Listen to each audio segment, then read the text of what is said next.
आज हम आप लोगों को प्लाज्मोडियम के बारे में बताएंगे, जिसके अंतर्गत प्लाज्मोडियम का वर्गीकरण, इसका इतिहास, इसकी खोज, प्लाज्मोडियम की संरचना, इसका जीवन चक्र, सब कुछ डिटेल से समझाएंगे। तो चलिए सबसे पहले प्लाज्मोडियम का वर्गीकरण अर्थात क्लासिफिकेशन ऑफ प्लाज्मोडियम को समझ लेते हैं। तो जगत, प्रोटिस्टा, संघ प्रोटोजोवा, उपसंघ स्पोरोजोवा, वर्ग टीलोस्पोरिया, उपवर्ग कॉक्सीडिया, गण हीमोस्पोरिडिया, वंश प्लाज्मोडियम। बता दें कि प्लाज्मोडियम मलेरिया फैलाने वाला अंतः परजीवी है। प्लाज्मोडियम क्या है? तो प्लाज्मोडियम संघ प्रोटोजोवा का एक सूक्ष्म जंतु है जो मलेरिया फैलाने वाला अंतः परजीवी है। इसकी खोज सबसे पहले चार्ल्स लेवरॉन ने सन 1880 में की थी। तो क्या है ये मलेरिया फैलाने वाला अंतः परजीवी है। अंतः परजीवी का मतलब अंदर शरीर के रह करके जीवन जीता है, और इसकी खोज सबसे पहले चार्ल्स लेवरॉन ने सन 1880 ईस्वी में की थी। कुल मिलाकर कहने का मतलब ये हुआ कि फ्रांस के एक फौजी डॉक्टर थे लेवरॉन। इन्होंने सन 1880 ईस्वी में सबसे पहले बताया था कि मलेरिया दूषित वायु से ना होकर के एक परजीवी के कारण होता है, एक पैरासाइट के कारण होता है। इस परजीवी का नाम प्लाज्मोडियम इन्होंने ही रखा था। और आपको बता दें कि जो रोनाल्ड रॉस हैं, रोनाल्ड रॉस ने सन 1897 ईस्वी में मलेरिया और मच्छर के बीच संबंध को खोजा था।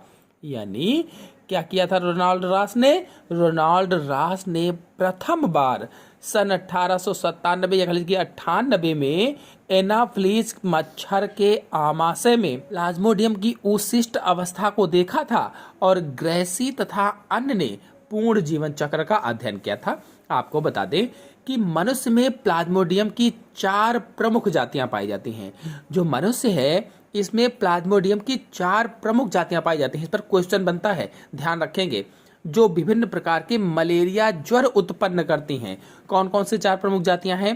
पहला है प्लाज्मोडियम वाइवैक्स, दूसरा प्लाज्मोडियम फैल्सिपेरम, तीसरा प्लाज्मोडियम ओवेल, और चौथा प्लाज्मोडियम मैलेरी। ये 4 प्रमुख जातियां हैं जो मनुष्य में पाई जाती हैं और मलेरिया ज्वर उत्पन्न करती हैं। तो मलेरिया परजीवी मतलब प्लाज्मोडियम वाइवैक्स, चाहे आप प्लाज्मोडियम कहें चाहे मलेरिया परजीवी कह दें, एक ही बात है।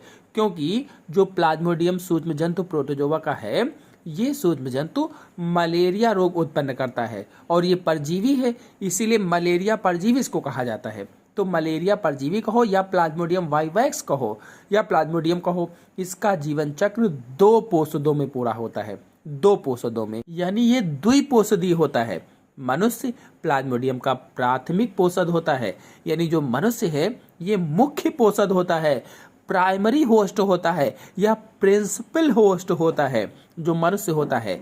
जबकि जो मादा एनाफ्लीज मच्छर है, फीमेल एनाफ्लीज मच्छर है, ये मच्छर द्वितीय पोषद होता है, सेकेंडरी होस्ट होता है। प्लाज्मोडियम का अलैंगिक जनन मनुष्य में होता है। जो इसका अलैंगिक जनन है, एसेक्सुअल रिप्रोडक्शन है या साइजोगोनी है, ये मनुष्य में होता है। और जो लैंगिक जनन है अर्थात सेक्सुअल रिप्रोडक्शन है, ये मादा एनाफ्लीज मच्छर के अंदर होता है। चलिए अब इसकी लाइफ साइकिल को इस चित्र की सहायता से समझ लेते हैं। जब मादा एनाफ्लीज मच्छर मनुष्य को काटता है तो मनुष्य का रुधिर चूसते समय लार के साथ हजारों अति सूक्ष्म स्पोरोजोइट मनुष्य के रुधिर में प्रवेश कर जाते हैं। अर्थात जब मादा एनाफ्लीज मच्छर मनुष्य को काटता है तो प्लाज्मोडियम के स्पोरोजोइट जो कि मच्छर के अंदर होते हैं मनुष्य के खून में प्रवेश कर जाते हैं, पहुंच जाते हैं। तो जब मच्छर मनुष्य को काटता है उसके आधा घंटे के बाद स्पोरोजोइट रुधिर परिसंचरण के माध्यम से यकृत कोशिकाओं में पहुंचकर उसे संक्रमित करता है, यहीं पर अपना पोषण प्राप्त करता है और वृद्धि करता है। अब आपके मन में एक प्रश्न होगा कि ये लीवर पर या यकृत पर ही क्यों अटैक करता है? तो आपको बता दूं कि इसके 3 कारण हैं। पहला, वहां WBC से सुरक्षा के लिए जाता है। दूसरा, भोजन प्राप्ति के लिए, क्योंकि इसका प्रिय भोजन ग्लाइकोजन होता है जो लीवर में पर्याप्त मात्रा में पाया जाता है। और तीसरा, गुणन के लिए। तो इस प्रकार से इन 3 कारणों की वजह से यह लीवर या यकृत पर ही पहले अटैक करता है। जैसा कि आप चित्र में देख रहे हैं, इस प्रकार से जब केंद्रक बार बार विभाजित होकर अनेक साइजांट बनाता है तो बहुविखंडन द्वारा लगभग 1000 छोटे छोटे क्रिप्टोमेरोजॉइड्स बनते हैं। यही क्रिप्टोमेरोजॉइड्स विकसित होकर मेटाक्रिप्टोजॉइड्स कहलाते हैं। ये 2 प्रकार के होते हैं। इनमें बड़े वाले फिर से यकृत कोशिकाओं में पहुंचकर पोषण प्राप्त करते हैं तथा छोटे वाले रुधिर की लाल कणिकाओं अर्थात एरिथ्रोसाइट्स में प्रवेश करते हैं और वहां अनेक प्रवस्थाएं बनाते हैं। कौन कौन सी प्रवस्था है? मुद्रिका अवस्था, अमीबीय अवस्था, विखंडी जनन।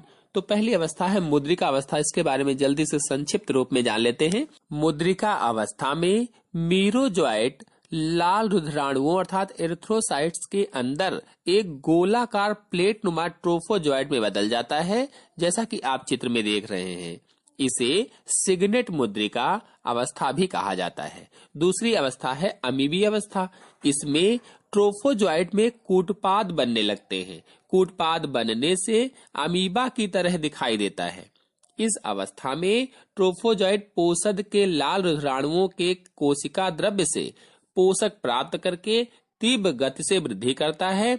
कुछ घंटों की वृद्धि के बाद ट्रोफोजॉइट में गहरे भूरे रंग की ही हीमोजॉइन कणिकाएं उत्पन्न हो जाती हैं। लगभग 1 से 3 दिनों में पूर्ण विकसित होकर ट्रोफोजॉइट रुधिराणुओं के अधिकांश भाग को घेर लेता है, अर्थात जो लाल रुधिर कणिकाएं होती हैं, कोशिकाएं होती हैं, इनको पूरा पूरा घेर लेता है। अब तीसरी अवस्था है विखंडी जनन। घेरने के बाद क्या होता है? इस अवस्था में ट्रोफोजॉइट का केंद्रक बार बार विभाजित होकर 8 से 26 संतति केंद्रक बनाते हैं, जिसे साइजांट कहते हैं, जो खंडों में बंटकर साइजोजॉइट बनाता है। ऐसे बहुविखंडन से मीरोजॉइट्स बनते हैं, जो नए लाल रुधिराणुओं में प्रवेश करके 2 प्रकार के युग्मक जनन कोशिकाओं में विकसित हो जाते हैं। पहला माइक्रोगैमेटोसाइट्स, जिसे नर युग्मक कहते हैं, और दूसरा माइक्रोगैमेटोसाइट्स, जिसे मादा युग्मक कहते हैं। यानी माइक्रो और मैक्रो 2 में। तो माइक्रो होगा नर और मैक्रो होगा मादा। अब एक पोषद हो चुका है, दूसरा पोषद मच्छर बचा हुआ है। तो चलिए आगे के जीवन चक्र के लिए मच्छर में चलते हैं। तो मच्छर में लैंगिक जनन कैसे करता है प्लाज्मोडियम, देखते हैं। संक्रमित मनुष्य का रुधिर पान करते समय लाल रुधिराणुओं के साथ प्लाज्मोडियम के मादा युग्मक जनक एनाफ्लीज मच्छर की आहार नाल में पहुंच जाते हैं। जैसा कि आप चित्र में देख रहे हैं, यहां से ये पहुंच गया है। वहां अर्धसूत्रण के बाद युग्मक बन जाते हैं, अर्थात जब मच्छर संक्रमित मनुष्य को काटता है तो मनुष्य के लाल रुधिराणुओं से प्लाज्मोडियम के युग्मक मच्छर की आहार नाल में पहुंच जाते हैं और वहां अर्धसूत्री विभाजन द्वारा नर तथा मादा युग्मक का निर्माण करते हैं। अब नर युग्मक मादा युग्मक की सतह पर उपस्थित निषेचन संक द्वारा, जो मादा युग्मक की सतह पर निषेचन संक होता है, उसके द्वारा मादा युग्मक में प्रवेश कर जाता है और इस तरह से निषेचन हो जाता है। तो पूरा जो नर युग्मक होता है वो मादा युग्मक में ही प्रवेश कर जाता है और निषेचन हो जाता है। इस तरह से द्विगुणित या डिप्लॉयड युग्मनस केंद्रक बनता है। धीरे धीरे लगभग 9 से 10 घंटे के बाद यह 15 माइक्रोन से 20 माइक्रोन लंबी एक कृमि रूपी रचना में बदल जाता है, जिसे चल युग्मनज या ओकिनेट कहते हैं। जब यह आमाशय की दीवार के संपर्क में आता है, अर्थात मच्छर की आमाशय की दीवार के संपर्क में आता है, तो उसमें धंसकर एक गोलाकार युग्मनज में या सिस्ट में या पुटी में बदल जाता है। अब यह आमाशय की भित्ति से पोषण प्राप्त करता रहता है और वृद्धि करता है। 1-2 दिन बाद प्रत्येक पुटी या सिस्ट का युग्मनज बहुविखंडन करके अनेक बीजाणु स्पोरोजॉइट्स बनाता है। इस प्रकार पूरी प्रक्रिया को बीजाणु जनन कहते हैं। अब पुटियां फट जाती हैं। जब बीजाणु जनन हो जाता है तो जो पुटी होती है, देखिए जैसा कि आप चित्र में देख रहे हैं, पुटियां फट जाती हैं और स्पोरोजोइट्स मच्छर की हीमोसील में बिखर जाते हैं। बिखरने के बाद क्या होता है, यहीं से ये धीरे धीरे करके लार ग्रंथियों में घुस जाते हैं और नए संक्रमण के लिए तैयार हो जाते हैं। अब जब मच्छर फिर से किसी व्यक्ति को काटता है, किसी मानव को काटता है या मनुष्य को काटता है, तो उसके अंदर फिर से यही चक्र चलता रहता है। इस प्रकार से प्लाज्मोडियम का जीवन चक्र चलता है। चलिए अब इम्पोर्टेंट क्वेश्चन वाले पॉइंट को समझ लेते हैं। विश्व मलेरिया दिवस हर साल 25 अप्रैल को मनाया जाता है। विश्व मलेरिया दिवस की शुरुआत 25 अप्रैल 2008 से हुई। विश्व मलेरिया दिवस मनाने का उद्देश्य लोगों को मलेरिया के प्रति जागरूक करना है। यानी इसका उद्देश्य क्या है, मलेरिया के प्रति लोगों को जागरूक करना। सन 2012 में मलेरिया से लगभग 6 लाख लोग मारे गए थे। ये जानकारी आप नोटिस कर लीजिए। 2012 में मलेरिया से लगभग 6 लाख लोग मारे गए थे।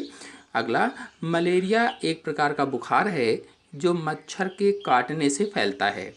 मलेरिया बुखार मादा एनाफ्लीज मच्छर के काटने से फैलता है। मादा एनाफ्लीज मच्छर के काटने से मलेरिया बुखार होता है। अगला, वास्तव में इस बीमारी का कारण संघ प्रोटोजोआ का एक सूक्ष्म जीव है। संघ प्रोटोजोआ का एक सूक्ष्म जीव जिसका नाम प्लाज्मोडियम है। तो जो प्लाज्मोडियम है ये संघ प्रोटोजोआ का जंतु होता है, सूक्ष्म जीव है। यह प्लाज्मोडियम मादा एनाफ्लीज मच्छर के माध्यम से फैलता है। यह प्लाज्मोडियम मादा एनाफ्लीज मच्छर के अंदर पाया जाता है और उसी के माध्यम से फैलता है। फिर अगला है, WHO के अनुसार हर साल लगभग 50 करोड़ लोग मलेरिया से बीमार होते हैं। वर्ल्ड हेल्थ ऑर्गेनाइजेशन के अनुसार हर साल लगभग 50 करोड़ लोग मलेरिया से बीमार होते हैं, जिसमें से लगभग 27 लाख लोग मर जाते हैं। यानी 50 करोड़ में से लगभग में 27 लाख लोग मर जाते हैं। और इस 27 लाख में मरने वालों में जो 27 लाख मरे हैं, इसमें से लगभग आधे बच्चे होते। बता दें कि डॉक्टर रोनाल्ड रॉस ने पहली बार एनाफ्लीज मच्छर के आमाशय में प्लाज्मोडियम को देखा था। तो जिस प्लाज्मोडियम से मलेरिया बीमारी हो जाती है, मलेरिया बुखार हो जाता है, उस प्लाज्मोडियम को डॉक्टर रोनाल्ड रॉस ने पहली बार मच्छर के आमाशय में देखा था।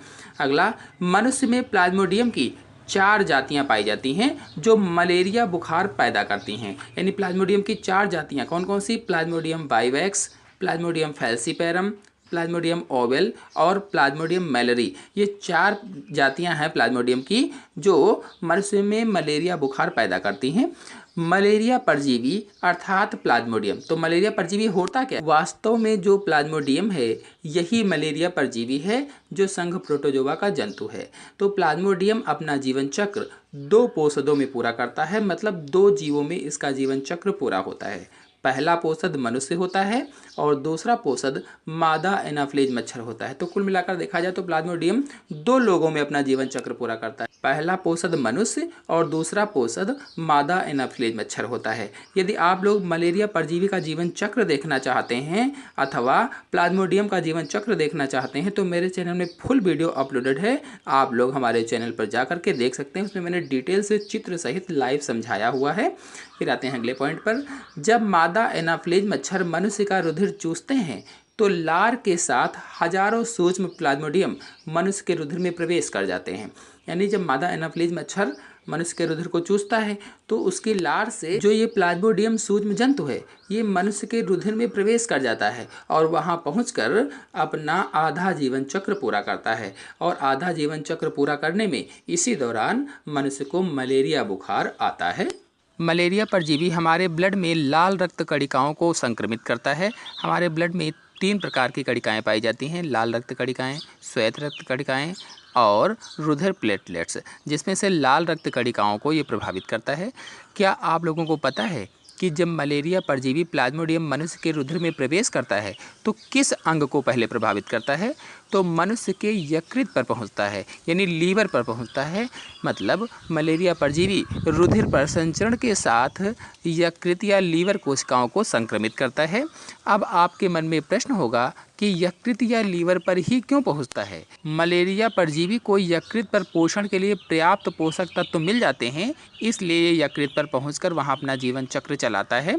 अब एक प्रश्न और है कि मनुष्य में प्लाज्मोडियम का किस प्रकार का जनन होता है, यानी किस प्रकार का जनन मनुष्य के अंदर करता है। तो प्राथमिक पोषद मनुष्य और द्वितीयक पोषद मच्छर होता है। तो प्राथमिक पोषद जो मनुष्य होता है, मनुष्य में इसका अलैंगिक जनन होता है, और द्वितीयक पोषद जो मच्छर होता है, मच्छर में इसका लैंगिक जनन होता है। आशा है आप सभी लोगों को वीडियो पसंद आया होगा। पसंद आया हो तो वीडियो को लाइक और शेयर कीजिए। चैनल पर नए हैं तो चैनल को सब्सक्राइब कर लीजिए। धन्यवाद।